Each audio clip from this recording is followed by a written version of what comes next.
On Monday, I need about a 30-second warning to get things started. Okay. You can tell me when, and then I will give you a go when it's ready to go. Tell you what, if you're Excuse ready me, to get everyone. started, I think we are good. So you tell us when. Push the magic 20. Getting the technical stuff going, and then we begin. Okay.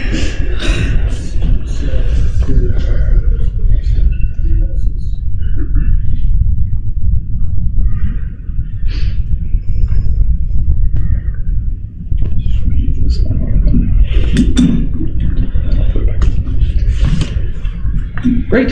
All right, well, welcome this morning. This is the panel, the Gene Wolfe Renaissance. My name is Craig Brewer. I'm an English professor, but more importantly in this context, I run a podcast called the ReReading Wolfe Podcast with, I am half, because James Wynn back there is the other half. We actually suggested this panel because since Wolfe died, there's actually been a lot of interest in his work again. Just in case you're not aware, there are currently 3 podcasts that are slowly working through his work. Ours does Book of the New Sun. Is Brandon here? Brandon is one half of the Gene Wolfe Literary Podcast, which is working through his work chronologically, starting with his first stories. I mean, it's a massive, massive project, and they are well on their way.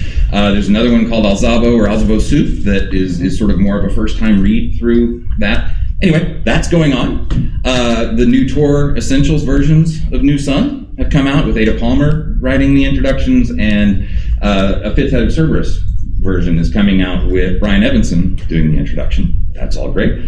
Also, I and Mark Aramini are editing a book that will hopefully come out next year of pieces, which Joan Gordon has one in, and Michael Swanwick will be doing the introduction forward, and a number of other people, and I've heard rumors out there of other projects starting. So there's a lot of interest in Wolfe now from a commentary perspective, and I thought we could just talk about his legacy, what's going on for the future, other projects that people have, because I know Joan's going to want to make some pitches for people to participate in some things. But that's sort of the point. So I guess we'll just go down the road and introduce ourselves. And I'm Michael Swanwick. I was a fellow writer. I knew Gene, and mostly I'm here as a fan. I'm Joan Gordon, and I'm an editor at Science Fiction Studies, and I wrote the first book on Gene. I'm JT Greathouse. I'm a relatively new author. My debut novel, Hand of the Sun King, came out in 2021 and is up for a British Fantasy Award for Best Newcomer. I am here also as a huge fan of Wolfe, but also as somebody who uses Wolfe as sort of an aspirational watermark of, like, I'm trying to write in the general direction of things like the Book of the New Sun. So, I'm Paul Weimer, Prince Justin on Twitter. I'm up this year for a Hugo for Best Fan Writer. I've written reviews on Wolfe. I've podcasted about Wolfe. I've been into Wolfe ever since someone said in the early 90s, you should read Book of the New Sun, you'll like it. And I kind of went into the deep end from there. well, great. Well, I figured we could start with just everyone offering some thoughts on, I think we all have great ideas about why Wolfe is important, but maybe some ideas of where things look for his future and readers and influence. Well, as you know, a member of the up-and-coming generation of authors, I know a lot of people who are around my age, in their late 20s, early 30s, who view Wolfe as one of the science fiction masters. Oh, thank goodness. I'm friends with Nick Martell, who's another relatively new author. He's with Saga. And we bonded over the fact that we both write unreliable narrators because of Wolfe, and because we perceive that style of narration as adding so much complexity and depth to storytelling and to character. And I had never expected to meet another person in their, at the time in their mid-20s who was obsessed with, VRT and the story of John B. Marsh and the Fifth Head of Cerberus and how those intertwine and reveal things about each other and so on through this unreliable narration tool that Wolfe uses. And then I did, and he was another guy who was 23, and and so I think that part of, in my mind, the Gene Wolfe Renaissance is there are a lot of people now who are getting started who who have read Wolfe and who view Wolfe as an influence in a way that I'm not sure. I'm sure like that has always been present, but it feels to me like there are a lot of us now. So, Well, let me step in because my feeling is different. I'm coming at this from academic publishing. I'm not seeing anything on Gene Wolfe. What the hell? There was a big volume on religion and science fiction, and naturally I put in an abstract, but they weren't interested in it, and I'm vain enough that I was used to getting accepted, but the worst part was that I felt they were rejecting Gene, which is unacceptable. So I am editor of science fiction studies. I have yet to receive a single submission on Gene Wolfe. What the heck? Get going. If any of you does that kind of writing, please do. Here it is. If you type in science fiction studies on Google, you will find it. The masthead has all the info on how to submit and how long and yada yada yada. So please think about that. And that's really my opening pitch. I think a lot of the problem with Gene is that he's conservative, and that is out of fashion. Yeah. Not that he is being canceled in any sense, Right. but that people favor writers who tend to share their world outlook. And I once wrote to Gene. I said that I was a knee-jerk, bleeding heart, East Coast establishment liberal. And Gene said, "Gee, if I'd known that, I would never have spoken to you." And I find one thing that's of value about Gene is that we differed so much, and we could talk to each other across the political line. And but I would add that he's always been focused on climate issues. What we now call climate fiction. That's always been a part of his writing, and it still was right up till the end. And people who are writing, you've heard the phrase cli-fi, very ugly. Yeah. Very ugly, but climate fiction is a subject that it wouldn't kill people to write about in terms of Gene Wolfe. He's also, what struck me was, knowing he's conservative doesn't mean you haven't had any idea what his take on anything is. Yes, he always said that that doesn't tell you what you think it does. I did a pastiche of Gene Wolfe of Fifth Head of Cerberus, and what struck me was rereading the story a couple of times to get into it again. Was that he had done a deep dive into colonial studies. Yes. yeah. And he was definitely on the side of the colonized and knew why and in detail.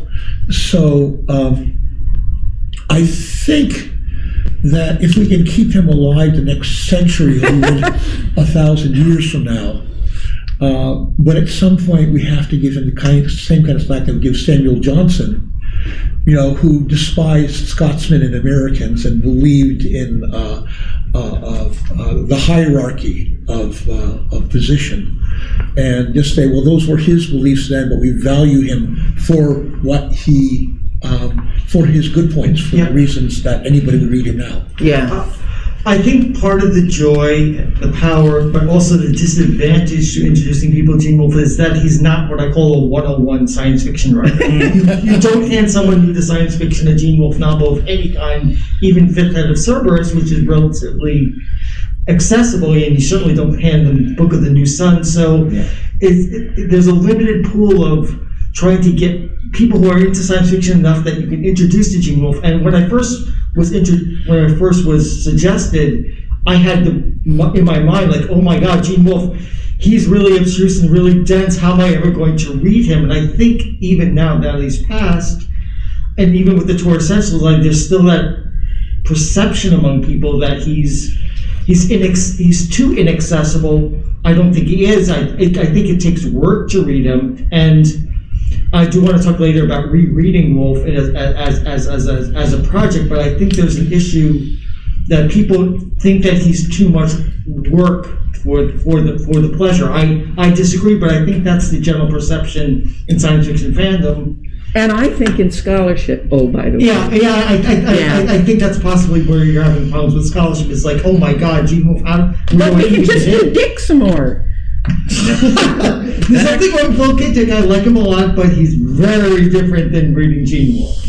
That actually came up yesterday. I should have said before, we've been running on the side a little thing we call the Shadow of the Con the last couple of days. Unfortunately, this comes last, but about 15 of us had come to talk, and actually one thing, or to each other, I should say. I tried to advertise it to everyone, but it's hard to get that information out there, but next time. Point is, when we were talking yesterday, one thing that came up over and over again was, there's this perception both among science fiction fans, but also I think among possibly academics or people who want to write on science fiction academically, that there's just too much there. Perhaps there's a fear of getting involved. Perhaps there's a fear being wrong. Being wrong. There's Mark going to tell you you're wrong. Right, exactly, yeah, Mark Gramini. But the idea that, you could get something wrong just on the basic plot level before you even get to something interpretive or analytical. Mm-hmm. And that's an issue. So maybe that's one thing we could talk about. How is that perception right? And how do you overcome that to get people interested? There's a phenomenon which I call the Wolfe trap. If you start reading Wolfe and analyzing him, and you'll find things deeper and deeper and deeper, and then at some point you get so deep in that you cannot tell if you're discovering things or inventing them. Yeah. And that is a real problem. I think that Wolfe his work has to be taken more provisionally than most. Good word. So that is a problem, while at the same time kind of a joy for a particular type of mind, which is I think mostly the kind of mind that's here in this audience. Yeah, I think that's a good point. The way in which you can continue to read and reread Wolfe and find new things, or even if you're not finding them, you are having thoughts that you have not had before while you are reading these books or these stories. And I think that that's part of the appeal of it. From as a writer, I want to write books that people can read 6 times and have a different experience each time they read them. That would be my dream. And Wolfe writes books that you can read 300 times and have a different experience every time you read them. So I think that does add to this sense of how intimidating Wolfe is, because you read Wolfe and you're like, well, I didn't understand what was going on. And then you read it the second time and you're like, oh, I kind of think I understand what's going on. But also there's all this thematic stuff I'm noticing now that I didn't notice the first time. And you hear people talk about this experience and you're like, well, that sounds like it's insanely difficult to read. Right. If there's all that going on, how can I possibly approach this? But the thing is, the first time you read The Fifth Head of Cerberus, it's just kind of an interesting, weird, science fiction story. Then the third time you read it, now it's about the post-colonial things that he's doing. And it's that the first read is not that inaccessible. It's just that you are then immediately interested in reading it again and finding those things that you didn't notice the first time. And we are trained from the time we hit grade school to fear being wrong. Mm-hmm. Yeah. And with Gene, you just have to give it up and let go. I love Wallace Stevens' poetry. Am I wrong? Oh, I'm sure. Lots. Somewhere along the line, I learned that being wrong is okay also. And so that's what I taught when I was teaching. Tell why you think what it is. Mm-hmm. Look for proof that you're wrong. And if you don't find proof that you're wrong, the provisional thing is just the perfect word, I think. Mm-hmm. That this is what you believe provisionally. Yeah. But in the sea of there's so much new stuff coming out, has a writer that rewards rereading, how can we make people actually want to reread something, or a writer that really needs to be reread to really get beyond the surface general level? I mean, there's just so much streaming by. It's like, oh, look, the new Marvel show's on. I'm not going to reread Gene Wolfe. I'm going to go do that. once people read through, I think, then they get hooked, but getting them to actually think of something that they will want to reread, maybe not immediately, maybe 3, 6, a year hence, how do we hook people into that? I mean, this goes to your whole idea of the Renaissance. I think that's the core problem. He's fundamentally a writer that rewards rereading. I can't think of a single Gene Wolfe book I haven't reread that didn't learn new stuff every time, even his most relatively straightforward novels, which for Wolfe is abstruse for many other writers. Yeah. But I mean, at the same time, there are people who, every time a new Stormlight Archive book comes out, they'll reread that whole series, which is like 2 million words. Yes. So I don't know that people are unwilling to reread things. I think that I think people don't know that they don't know if they like it yet. And so when you tell them oh, you should read the Book of the New Sun, and then when you finish it, you should immediately go back and reread it, they're like, well, that sounds like a lot. That sounds like a commitment. And I don't know if I want to commit to that. So. And what I find is that there are these waves, these fashions in academic writing. I just brought this thing in just so I could do this, but I'm going to look at it right now. And oh my, here's something on Dune. And here's something on Stan Robinson. Now, in addition, we have something on a 19th century Japanese SF novel, and something on Wells, and something, on Alien Nation. Do you remember that show? Oh, my God. That's a pretty nice essay. And timely now, it dawns on me, because it deals with Immigration, yeah. well, in the case of this, it deals with birthright. Yeah. Oh yes. Bodily autonomy, yeah. Yes, bodily autonomy. Thank you. My words are gone. So there, and I guess this is in fashion, but good on it. Something on Lunar Braceros, so on Latinx fiction. So anyway, there are fashions, and they come and go. We get so much stuff on Philip K. Dick, and it's really hard to say anything new. And maybe read somebody else for a little while. Or I'm trying to think who. Well, Bill Gibson.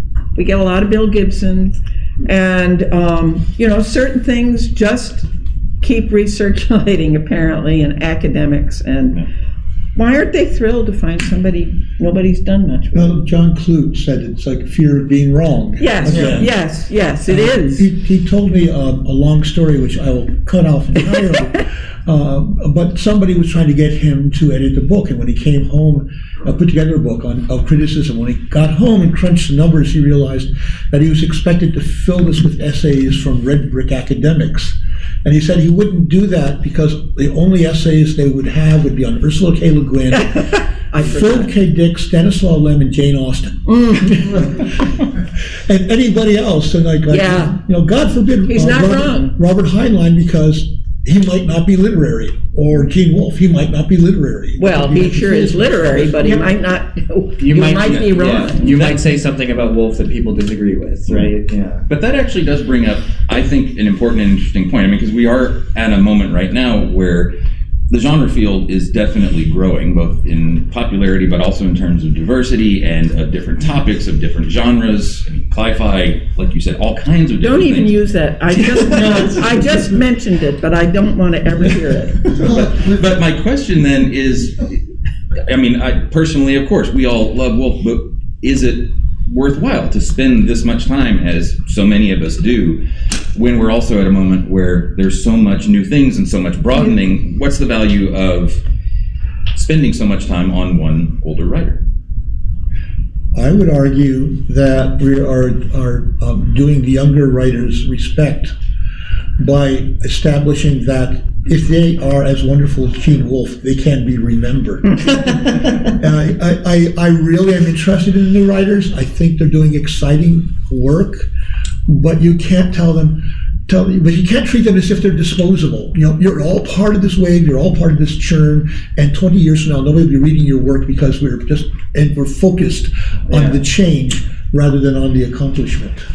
I mean, as a new author, I am at the same time I really feel strongly that if you're going to read my book, it needs to stand up against, to some extent, the books that have come before it, right? This is not as good as Gene Wolfe. You are in competition with Gene, But I am, yeah. and Faulkner. And Shakespeare, and like everybody who's ever written fiction. And so... And Borges, you know. And Borges, yeah, of course. But like as a newer writer, like I want fiction to get better, and I want it to move forward. And the way that it does that is by looking back at, these are the great things that came before, and what are we going to build on top of them? And if we don't read the stuff that came before us that's really great, then we're not doing that. We're just like Michael said, endlessly churning new work that is not looking back at the things that can form a foundation of like building more sophisticated, more interesting fiction. Right. Or why does it have to be more? I just have to say, Or equal. why can't it enter the ocean? Yeah. You know, like building endless sandcastles rather than building a foundation that we can build on top Yeah. of. And for those who haven't read Gene Wolfe, I think everybody here, is anyone here never read Gene Wolfe? Oh, No, I didn't think so. a tiny hand, One tiny hand. No, two tiny hands. I mean, he's foundational to along with Jack Vance, the dying Earth subgenre. I mean, he codified what Jack Vance started, and I mean, there are foundations there that that readers and writers can take and then appreciate, and then go to write better books like you because they've read this and seen the signposts and build on top rather than just reinventing from sandcastles. Yeah. I would like to point out that when you talk about are you right or wrong in Gene Wolfe, sometimes you're both simultaneously. Mm-hmm. He was capable of writing two conflicting stories Yeah. at once. Yeah. So Gardner does what I never believe in. It's a story called The Ziggurat, in which a man is in a cabin in the woods, and he's either being menaced by women from the future, or he is doing hideous things to his daughters. And these are two separate stories. In one of them, he's a really good and admirable person, and the other, he's a monster. And the people from the future arrive in a quantum machine that's both there and not there. The one under the lake, as I recall. It was under the lake, as I recall. And that tells two separate stories ambiguously at the same time. But if you look at the fifth head of Cerberus, on the one hand, it tells two stories also. On the one hand, it tells a story which is set on a failing colony planet, which for reasons they don't understand, their genetics are causing them to dwindle into extinction. And the other story is that it's set literally in hell. The main building is at 666 Saltenbank Street. And once you realize it's set literally in hell, then you go, this explains why nobody in this story is capable of behaving decently, even for 5 minutes. Yeah. They're all hideous, damned souls who are just undergoing eternal torment over and over and over again. And Do you feel this is true of Mr. Million? Yeah, I think his name is Legion. Yeah. Okay. And you know, he's and you cannot collapse Mr. Million? A character. Yeah. Yeah, he's a robot that contains the previous incarnations of the main character and his father. But you cannot collapse these into one story. Right. They insist on being two separate stories happening simultaneously, and I believe each enriches the other at the same time. That but it's two stories. So almost anything you say about that story is going to be both right and wrong simultaneously. Yeah. That. We could probably make a list of, and then end up with all of them. I suppose. And then. Well, one thing I know that is going to be an issue and has been an issue already, if you just look up commentary forums and such online about Wolfe, and frankly, if you look around the room now, the vast majority of us are men. And as you've said, there is a woman problem. Yeah. Wolfe. And so I think that's one thing that is always going to come up, or has come up in a while. But I was just curious, Michael, how you feel about that. I feel conflicted.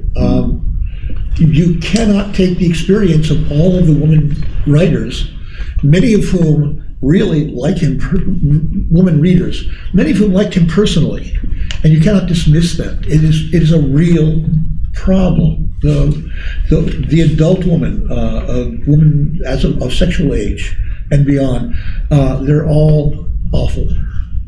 And why this is Awful or saintly. or saintly, yeah. And why this is baffling. I mean, here's a man who was loving and faithful to his wife for all his marriage, sometimes under extreme conditions. Yeah. Is a man who was always respectful to women in person, Yep. and who in his writings promoted female writers equally with male writers, and promoted their work for what it was, for what virtues it had. Why he's a different person in his writing, I don't know. All the way to the end. I mean, I recently read The Land Across for the first time, and it's the same thing. It's like he didn't seem to grow women characters or develop writing them in a three-dimensional way, and it's kind of frustrating. And I called it out in my review. It's like this is still an issue with Wolfe. If you're a female reader, you may not like Wolfe because of this reason. I always tried to, distance. I even have a thing in a section in my book where I sort of really try to make the best of it. And they're archetypes. Isn't that the euphemism? Yeah. for stereotypes? But I think he sees so much of the world, and in his fiction, in this mythic way, that, I mean, somebody the other day said, is Jolenta the Venus of Wallendorf? And, well, she sure sounds like it, but with a better waist. And so I think that in his writing, he mythologizes and makes archetypes / stereotypes of women in a way he doesn't of men. That's my answer. Yeah, Theodore is basically his female character is a goddess. I mean, Yeah. he's doing that Yep. explicitly there. Yep. I mean, he does it implicitly elsewhere, but in Theodore he does it straight up. It's like this guy who's not too bright is kind of confused, kind of gets wrapped up into her story and goes chasing after her into a parallel world. Well, we are about halfway through, and I know I've got a lot of friends who said they have questions and have things they You were wanted the to ask. first. So if you guys are okay, if we could open it up to questions at this point. You were trying. I just was asking if more of you could speak more directly into the microphones. Oh, I'm sorry. I'm so loud that I assume. Got that. Sir. So, following up on the conversation that just happened, what about Pandora's Box, where I believe it's his only female protagonist? So the question is, what about Pandora's Box, which maybe the only female protagonist? Yeah, and Yeah. it's one of the few female protagonists that we get. I have almost no memory of that book. She's young. She's a child, basically. She's very attractive. Yeah. And that She's that kind has- of a stereotype. yeah, we all worry as soon as she hits puberty, she's going to turn nasty like all the rest of them. There is James. the evil guest. Pardon? There is an evil Oh, guest. yes, an evil guest has. What's her name? Cassie. Yeah, Cassie is the protagonist of Evil Guest as well. Yeah. I have something I would like to say. I think there's this great mystery as to why Gene would not explain things. The few times when he did explain things, they elucidated his work enormously. His explanation of peace, how the tree had been planted on the grave, and released his ghost. any time that Gene was challenged on not explaining things, he would explain that it was right there, any reasonably intelligent reader could find it. And Gardner said the problem, Gardner does laws used to say the problem was that Gene wrote for readers who were as intelligent as he was. But nobody was as intelligent as Gene Wolfe. But here's the thing, for something I was writing, I read some interviews, and if you accused him of being intelligent, he got angry. He denied being particularly intelligent. I think it had to do with going into Korea, discovering that he wasn't like street smarts. He had dropped out of college and gone into the army, and it wound him in Korea, and I think that may be why he thought he wasn't very smart. But it's a conundrum. How could a man as brilliant as Gene Wolfe think he was not very smart? I'd like to respond to that a little bit. Am I loud enough? Yes. I'm sorry, I project. But Gene, for one thing, distrusted academics in that old-fashioned SF split Yes. way. Put science fiction back in the gutter where it belongs. And the other thing is, one of the problems is his allusions. We don't get them all. And he was in many ways an autodidact, which means that his reading protocol isn't anybody else's protocol in the world. And the stack of books that his mom sent him in Korea, for instance, which you learn about in that Young Wolf, no. Letters Home, thank you. Really answers a lot of questions about the allusions anyway, but it's also a way of training his mind that does not fit in with academics, and yet is how he sees the world. A singularly trained mind. Yes, yes. Like some of the essays in Castle of Sleep, I mean, we discussed some of these things. It's, after reading it, it's like I'm more confused than ever a bit, because like, how did you get from there to there?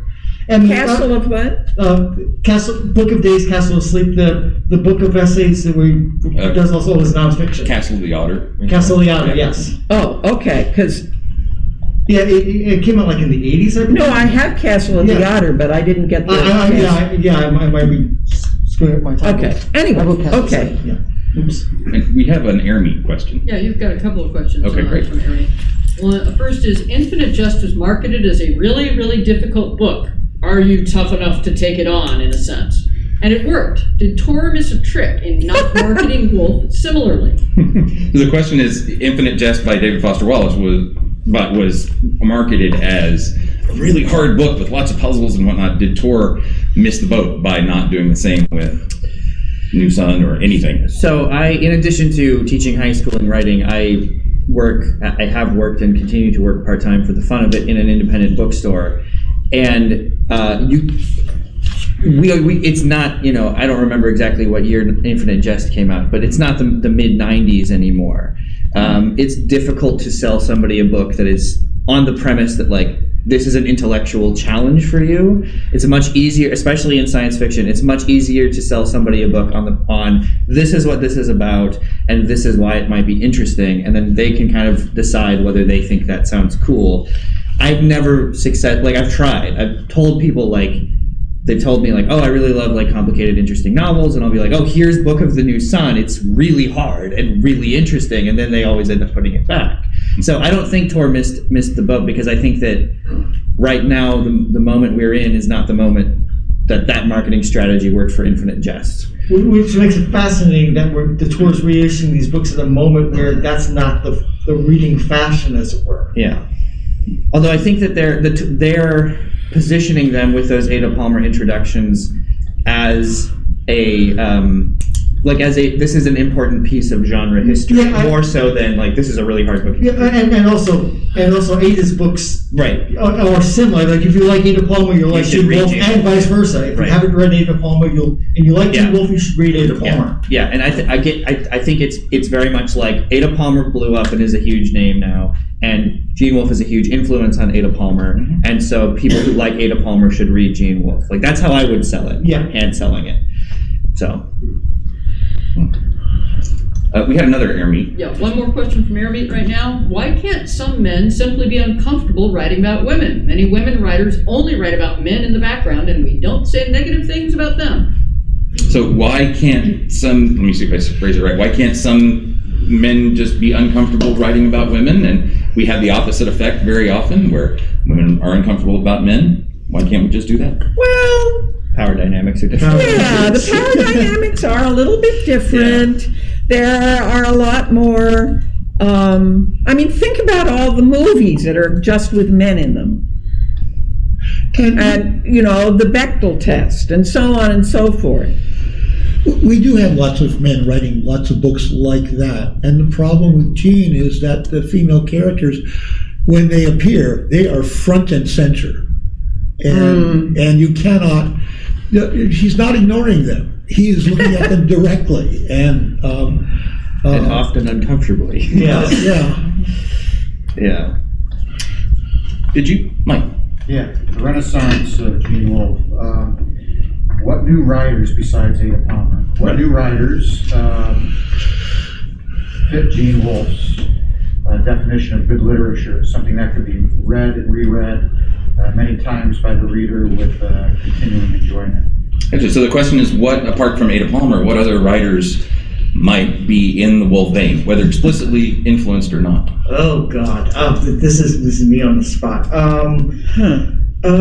Some of Joe Walton works for that, especially the city, The Just City. the Just City novels are very Wolfian, and they can be read and reread and get more new stuff every time.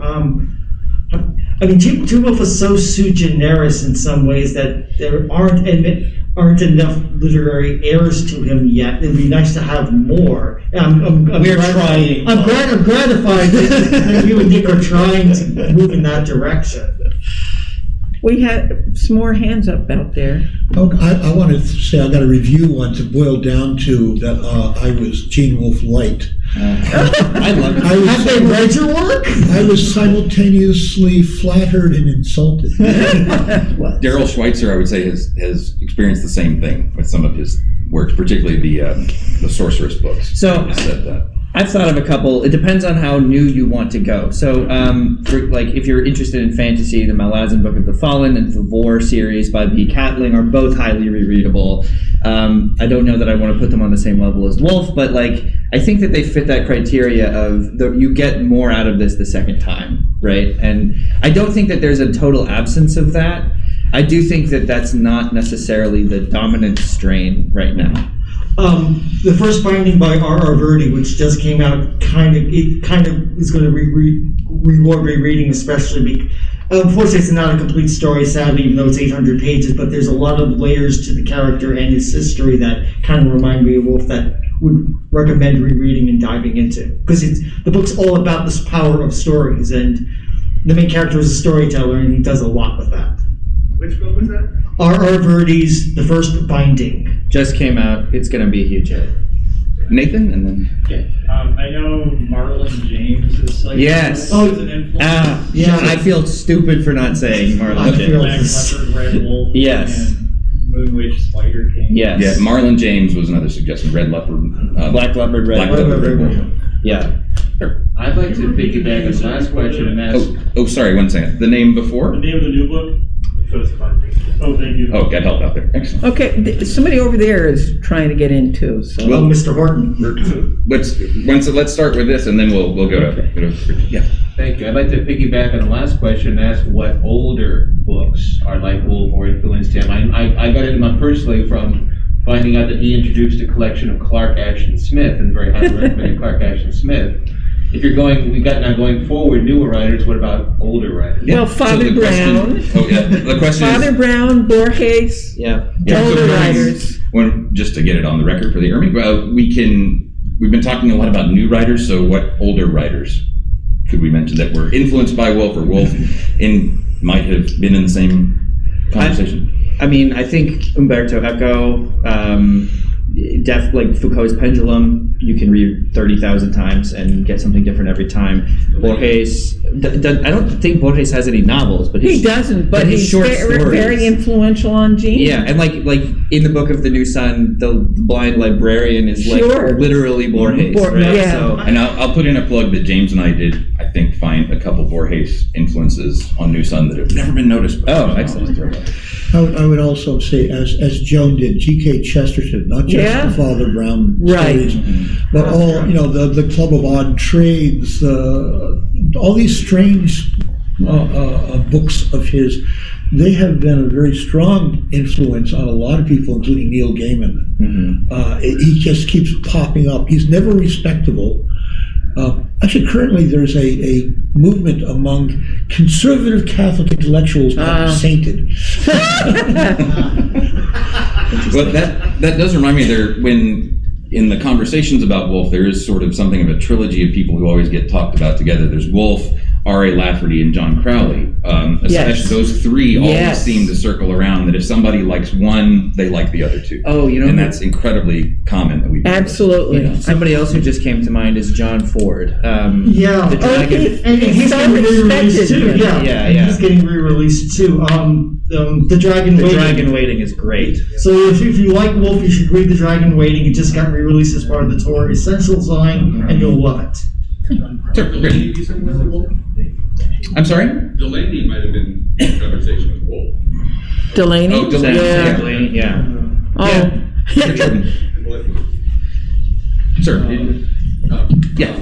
I've just had one other new writer who I know, a personal friend, and was very, very close to Gene, and I think in a very different way, C.S.E. Cooney definitely shows Gene's influence working in a totally different vein. So her novel, Saint Death's Daughter, I think is a novel that's going to merit rereading. Yes, it's a beautiful book too. Would you say the name? So the name is writer name C.S.E. Cooney. C.S.E. Yeah. Okay, and actually has a wonderful blog too. if you want to read fascinating stuff that's always going on there. But the title of the book, remind me one more time. Saint Death's Daughter. Saint Daughter. So that's Saint Death's. Saint Death's Daughter. Excuse me. I read it and I'm horrible with titles, so I apologize. Yes. I know another writer, pretty sure Wolfe admired in Le Guin as well, was Avram Davidson. Avram Davidson. Yeah. And others. Yeah. So, yeah. Awesome. So, I've got a question about sort of the Renaissance, and it seems to me that a lot of the sort of refocusing on Wolfe and respect for Wolfe has come in connection with sort of the digital era and the rise of first online forums and then podcasts and video online content. And I wonder if it's all about sort of finding tribes. Like if you read Wolfe and you lived in rural Ohio or wherever, you may have had no one to talk to who had actually read that, and now you have a whole universe of people. To what extent are you experiencing people in different parts of the country and the world who are finding a Gene Wolfe community for the first time? Yeah. No, and I'll just say right off the bat that if I'm sure many of you were part of the old Wolfe list, the Earth list that was on there. I know a lot of my friends were, but speaking for myself, I read Wolfe, I enjoyed it, I reread it. It wasn't until I got involved on those conversations of going back and forth that I became more obsessive. Yeah. And that's kind of the same experience that James and I wanted to start a podcast about, was to get more of those people there, because frankly, it's not, like you said, it's not there in the academic world. Yeah. But it is out there if you're looking for it, which to me, yeah, I think you're right, Austin, is that it's a fascinating thing that Wolfe seems to collect people who really want to talk about his works over and over and over again. And also, if you're in rural Iowa and you can't get to Iowa City, where are you going to buy Gene Wolfe? And now you have multiple ways you can buy Gene Wolfe. So in getting with that, the multiple ways of buying Gene Wolfe, how do you feel about the audiobook experience with Gene Wolfe? God, I don't even do audiobooks. I can't imagine reading the Book of the New Sun as an audiobook. But I also they're doing it. And there are multiple versions, in fact. Yeah. And I'll speak for, I know a lot of people. I've tore through both of them many times, and the Long Sun and Short Sun that are out there now. And depending on the kind of reader you are, for me, it's even more visual for some reason. It's slower, for one thing, than when I read, and it just feels like a more visual experience. Part of the thing for me, though, is when I'm reading that specifically, I usually have like a thesaurus next to me. Yes. And I'm like, oh, what does that mean? And then I have to like figure it out. I will say that that's me probably on, having the fourth time this audiobook. So that's a different experience than your first time. Right. Yeah, I can't quite imagine reading Gene Wolfe for the first time in audio. I'm not quite sure that works. Has anyone tried that? Yes. And how does it feel? They're excellent. It's different, of course, but it's excellent. They're very well done, and it's a very rich experience. Okay. So in the audience, someone said, excellent and a very rich experience. Question? Yes. I just had a quick follow-up on that. Aren't there a lot of words in the Book of the New Sun, especially where it's not clear how they should be pronounced? Yeah, the question is, isn't it also clear how unclear how a lot of words, especially in New Sun, should be pronounced? Well, yes, but that's true in a lot of science fiction and fantasy. But the other thing that Wolfe does is he uses very like archaic and esoteric Latin. So often you can trace like this is what that word is, and this is what it's probably referring to. But it's not something that even somebody who has taken some Latin classes is going to know. And is he going to be pronouncing it in church Latin or classical Latin? We don't know. We don't know.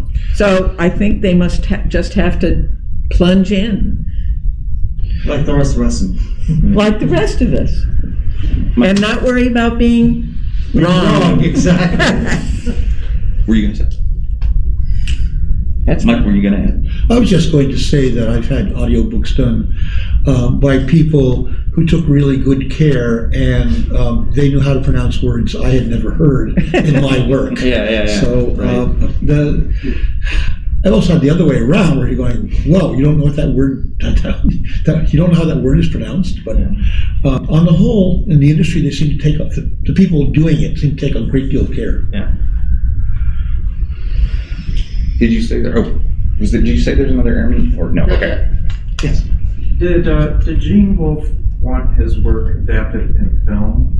And would that be a good idea or a bad idea? So did Wolfe want his work adapted into film? And would that be a good idea or a bad idea? Be a challenge. I know he once said to me that the reason for Severian was that it would be a good costume for the masquerades. Do we believe that? We do not.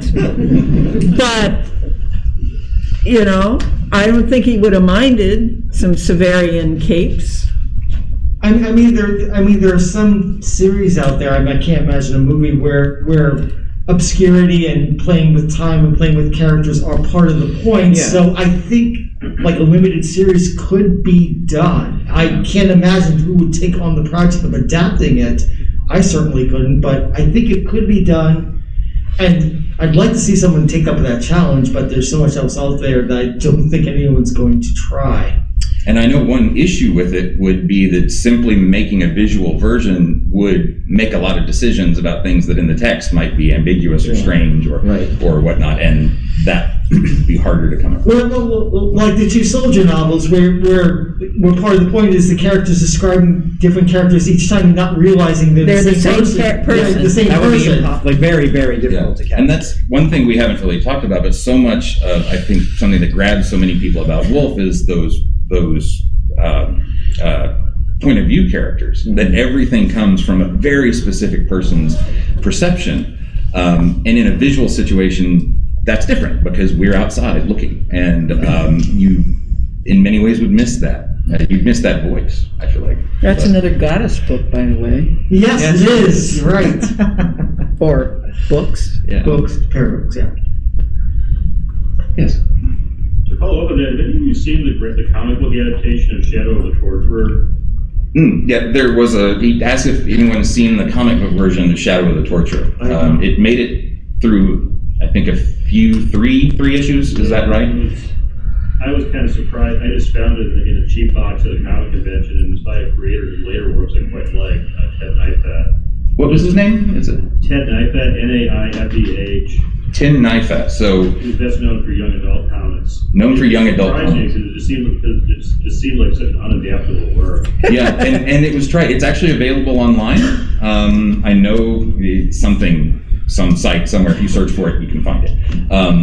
But have you guys seen it? That sounds like a wild time, though, trying to be that person who's adapting that into a comic book. I remember it's been some years since I've seen it, but it felt a lot like the early versions of Sandman, like the early issues. It kind of had that sort of semi-goth vibe to it.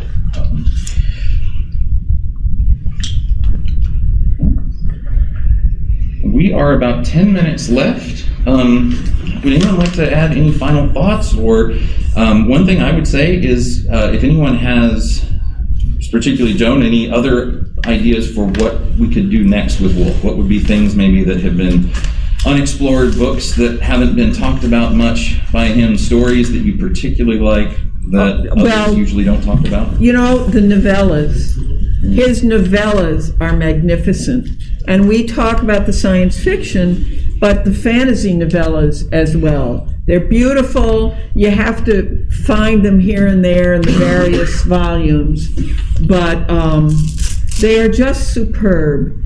And in many ways, for me, the exceptions being Fifth Head, which is 3 novellas, and The Book of the New Sun. They are the best of Gene Wolfe. And I include the other Long and Short Sun and the stuff that came after. I kind of like whatever the pirate one is. Pirate Freedom.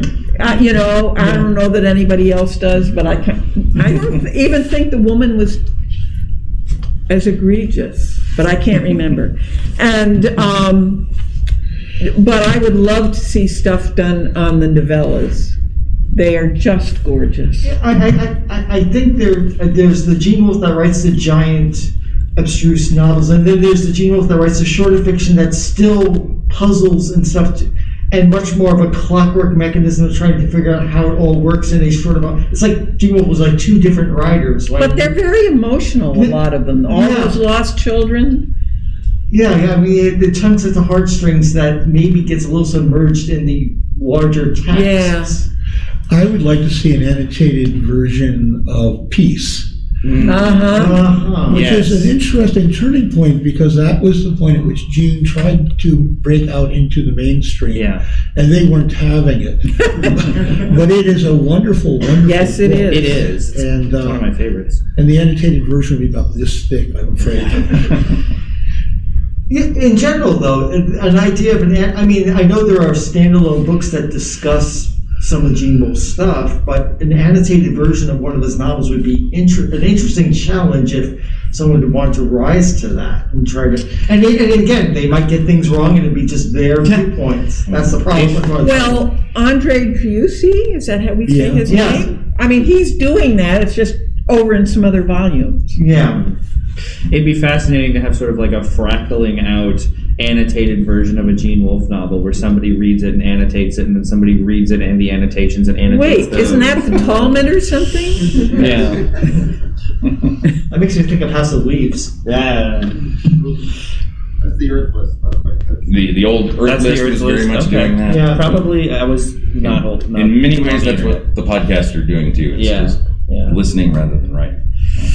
But one last question, if you don't want just one question I always have. Oh, please. Yeah.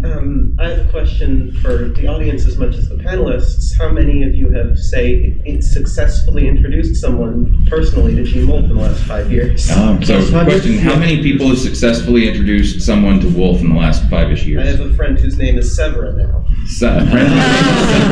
Very cool. So I would say that's at least half the audience. For how many people raised their hand? So. Yeah, is Gene Wolfe better as a word of mouth writer than as trying to promote him more in a more corporate way?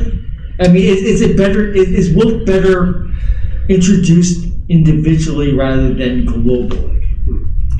There's a question. I think I've convinced more friends who know me and trust my opinion, where I say, like, you should read this and I'm not going to explain why. You just should read this. Those are the people I can convince to read Wolfe. When I've tried to hand sell it at the bookstore, it's a lot more difficult. I just quietly, turn the Gene Wolfe to the front instead of spine forward. I like to think it helps. Another trick is if you tell people, hey, do you know what Pringles are? And they say yes. And you say, the guy who invented those is a science fiction writer. Mention the Pringles story. Yeah, you have to mention the Pringles thing, and then I've had a friend who's like, that's insane, I'm going to read something he wrote, right? So it's there are a lot of angles that you can use to get people interested in Wolfe. I was on a panel earlier on works that you recommend to people who don't read science fiction or fantasy. And afterwards, my wife said, why are you going on about Gene Wolfe? And I said, well, it's on topic. He said, it doesn't introduce people to science fiction and fantasy, it introduces people to Gene Wolfe. Yeah, it's a good introduction. That's a good introduction, yeah.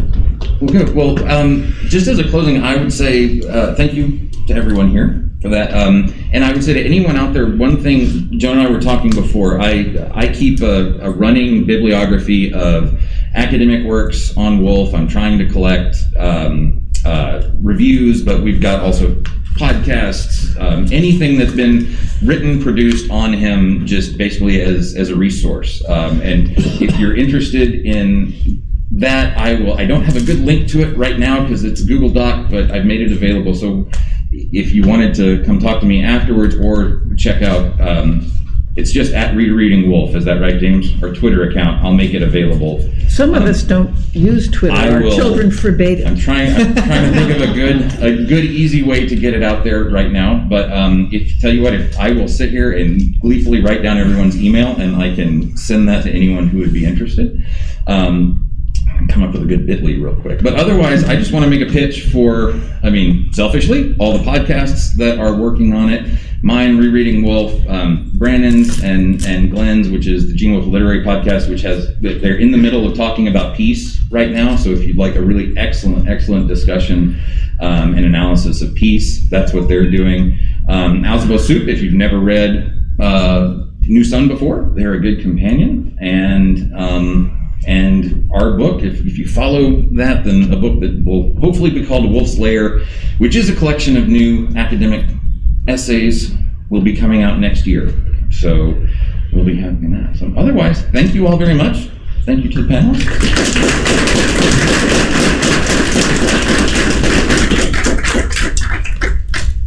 Yes, in science fiction.